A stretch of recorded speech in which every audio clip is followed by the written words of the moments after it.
In the closet, that's my stuff. Yes, if I bought it, please don't touch. Keep talking that mess, that's mine. But can you walk and talk at the same time, man? Little Beyonce, Queen Bee. I'm irreplaceable. You must not know about me. You must not know about me.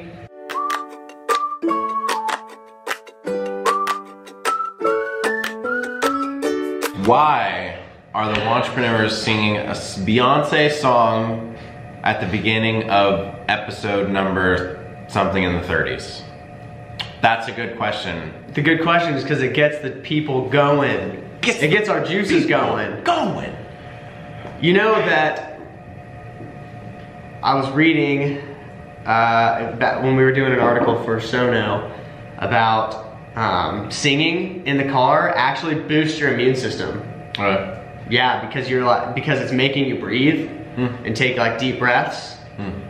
Because if you think about it, a lot of time during the day, our breathing is very shallow. It's like, yeah. But when you sing, you're letting out a large amount of air and you're having to take in a large amount as well. So it's boosting your immune system. Yeah, everything's big. Yeah. Everything's big. Today we're talking about a simple idea, a simple topic, a simple 3 questions. These are the 3 questions that you, the entrepreneur, should be asking yourself in your 2nd year of business. Dos años. Biznado. I don't know what business is.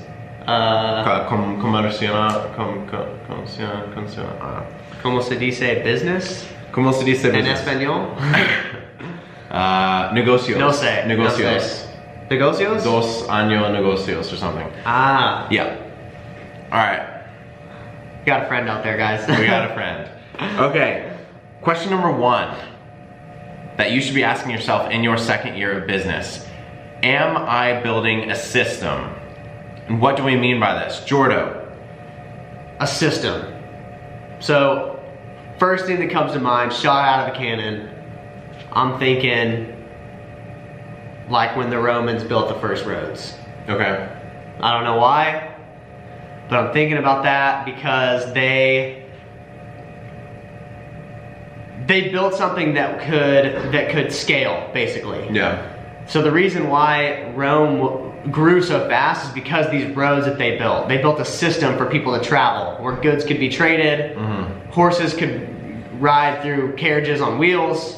They built the first roads. Yeah. And that's what I think of, like, in regards to system for your business is, you're building these roads that your employees and you know to take for when you need to go somewhere, instead of just figuring out the solution every single time the same problem arises. Instead, you know exactly what to do. Yeah.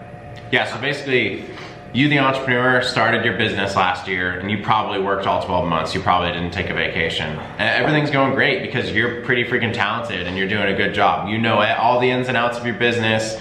You know how to do everything. You know how to talk to customers. You know how to deliver your products. You know how to package it up. You know how to market it, blah, blah, blah. Year 2 comes around, you're ready for a break. You're ready for that mojito and yes. Is Los Cabos a place, or is that just a restaurant? I'm pretty sure. Yeah. Cabo? I don't know. Yeah. You're ready for that mojito anywhere in South America. So you decide to take a little vacation, and while you're on vacation, things in your business inevitably will break. And that's usually a good thing, because that tells you, I have not systemized this part of my business. And if you ever want to retire on a beach one day and still make money from your business, heck, even if you're gonna sell your business will be worth more when it's not solely dependent upon you, the entrepreneur. So that's the first question. And if you wanna take a deep dive into this, read a book called The E-Myth Revisited by Michael Gerber. Great book. It talks about why businesses fail and succeed. It talks about the success rate of entrepreneurship and basically traces it back to the businesses that fail are the entrepreneur dependent. They're like people dependent, whereas the businesses that succeed are systems dependent. You can think about people. You can think about McDonald's. Yeah. If you can make your business be able to be ran by the lowest level trained person available, i.e. high schoolers, you're onto something. Yeah. because what's not replicable is finding the best talent in the world and scaling that. Yeah. I mean, I'm probably gonna get some fight. Disney did it though. Yeah. Disney, but they're built on a system with great people. Yeah. McDonald's is built on a great system with just people, not great people. Yeah. I mean, you can be a great person and work at McDonald's. I'm just saying they're not known for their customer service or tucked in shirts and uniforms. That's true. They're known for fast food and getting the exact same thing every time. Absolutely. So question number 1, am I building a system? Question number 2, Jordo. Question number 2, I'll say it to you in Spanish. Correct me if I'm wrong. ¿Qué? ¿Qué? ¿Por qué? ¿Por qué? I thought por qué was how. Okay. ¿Por qué? Why? For those of you that don't know what it is, it's why. Why are you doing what you're doing? Why? I mean, there's a lot of questions that fall under the why, but you need to ask these why questions. Why are you doing what you're doing? Think about that for a second. I'm thinking about it right now for us, for Periwinkle. Yeah. Because we own a garage cleaning and organization company that's transitioned to even doing indoor organization. And two years ago, we had no desire at all to do this. Yep. We didn't even think about this. We didn't think about garage cleaning. We had no desire to be owning a business that does this. So it's important that we ask ourselves why. Yeah, and I think it's important to not only ask yourself why you're in business and why you're doing what you're doing, it's important to get that on paper and start to talk to your team about it. Because people are only incentivized by money for so long. They want to feel like they're contributing to a higher purpose, like they're working towards something, like they're building a new future, like they're making a difference. Especially us millennials, man. Especially, Yeah, we could pay somebody $50 an hour to clean garages and it would not make a difference in the quality of person we get. Yeah. They would still be the same person. They would still, I mean, we're doing a better job of making our employees happy, but they would, I mean, it wouldn't change anything other than the fact that they're making more money. They wouldn't love our job anymore. Right. Yeah, so you got to think creatively about like how are you going to get people excited about what you're doing, because people are critical to growing your business. You can't grow without good people and hiring, continuing to get better people. So that's interesting because question number 1 talked about systems. Question number 2, it talks a little bit about your people. Yeah. And so how do you create a system for these people? Yeah. And the answer is you need to find out what your why is. Why are you doing what you're doing?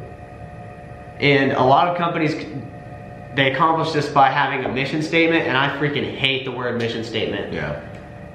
Does anybody else, when you hear a company say our mission statement is this, all I think about is they made their mission statement those combination of words, not for their company, but so that they could tell their consumers about it, not because they actually live by that. Yeah. That's all I think about when I think of a mission statement. It's just like, this is who you want me to think you are. Like, but I know for a fact that is not who you are. This will sound good. Yeah. This will look good on my website. Yeah. This will look good at the top of my page. Yeah. We have a passion to live with the golden rule in our hearts. You know, that's just what cheesy mission statements are. So I've been reading a book that talks about how Disney is able to get great and train great people, and they don't call it a mission statement, they call it a common purpose. And I love that so much more than a mission statement, because it serves as a guiding light for you and all of your people in your company. So anytime you don't know what to do, you refer to the common purpose. Why are we doing this? Yeah. And then you have your answer. Yeah. It's like a guiding, almost like a roadmap, or like a little quick compass. Anytime you face like a cross in the road or a fork in the road. Yep. It's not something you achieve. It's not a goal. You will never achieve your common purpose. It's your North Star. If you're lost if you're at a crossroads, you look up, the star's on the left, so you're going the left path. You're not going right. You know? Yeah, I love it. Question number 3. What makes me different? What makes my business different? You're in your second year of operations. you've gotten some customers, you've made some money, you've figured some things out. You're a coffee shop. You got all the cool people hanging out with beanies on. You've figured out who your competition is. And at this point, it's time to start thinking about what makes me different? Why are people hiring me? Why are people hiring me back? Why are people buying my products multiple times? And once you identify that, you double down on that. For example, our company, Periwinkle, we ask ourselves this question all the time. What makes us different? People ask us all the time too. Why do you think you guys are having so much success? And that's a good question. And it's a difficult question to come to a conclusion for, because there are a lot of things there are a lot of reasons why companies are successful. Yeah. A lot. But you deep down know what the main thing is. Yeah. You know? Yeah. And so ours, we believe that ours is trust. Everything we do, everything we think about, the way we dress, the guidelines we have around uniform, the guidelines we have around tobacco use on the job, everything we have is modeled to be the complete opposite of the expectation of the service industry in the Midwest and the South. Yeah. Whatever Oklahoma is. Periwinkle never has plumber's crack. Ever. No. Ever. Never. Because people expect that. People expect plumber's crack. They expect in the summer gym shorts. They expect you to smell like smoke. Yep. Have dirty hats, unshaved face. Have a gross, dirty uniform. That's what you expect.